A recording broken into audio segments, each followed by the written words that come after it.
Lately, there are these moments where the fear comes up out of nowhere, and my heart feels like it stopped. This is Pedro Pascal, and since 2014, he's been dominating the small screen with memorable characters in Game of Thrones, Narcos, the post-apocalyptic drama The Last of Us, and the intergalactic Star Wars hit series The Mandalorian. Hang on, kid. Pedro's big break didn't happen overnight. For nearly 20 years, he was doing guest stars on TV shows. A suspect on Law & Order, a college student turned vampire on Buffy the Vampire Slayer, and a worried father on Nurse Jackie. He eventually worked his way up to playing recurring characters, his first one being a sleazy district attorney for 6 episodes on The Good Wife. Isn't it true? What's your goal here, Mr. Landry? Mrs. Florrick. To do your boss's bidding?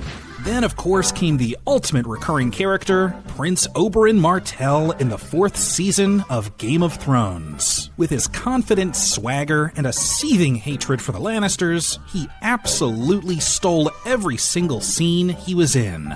Tell your father I'm here. And tell him the Lannisters aren't the only ones who pay their debts. After spending some time in Westeros, he headed to Colombia when he played DEA agent Javier Peña hot on the trail of cartel kingpin Pablo Escobar and a whole slew of criminals in Narcos. Take him. What? Just stuff him down your pants.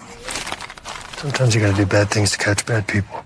Then, after fighting alongside Matt Damon in The Great Wall, he put on some heavy Southern charm as Agent Whiskey in Kingsman: The Golden Circle.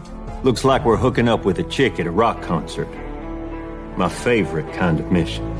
He was easy to hate with a more subtle performance as a double-crossing defense agent in The Equalizer 2, and his character in the sci-fi western Prospect, an intimidating, opportunistic treasure hunter, gave him plenty of juicy material to work with. Shoot or help. Just make a move. And hey, speaking of space westerns, Pedro joined the Star Wars universe as the Eastwood-esque bounty hunter Din Djarin in The Mandalorian. I can bring you in warm, or I can bring you in cold. Despite being fully masked most of the time, he was still able to convey an emotional arc as he became the ultimate protector. I'll see you again. I promise. In addition to appearing as the Mandalorian in the Book of Boba Fett, and getting into some cagey hijinks with Nicolas Cage in The Unbearable Weight of Massive Talent, Stanislavski, is he part of the Resistance? Stop! Pedro played Joel, another tough-as-nails rogue with a heart of gold in the TV adaptation of the iconic video game, The Last of Us. As Joel escorts a young girl across the country during a zombie-esque fungus pandemic, he begins to also come to terms with his past trauma.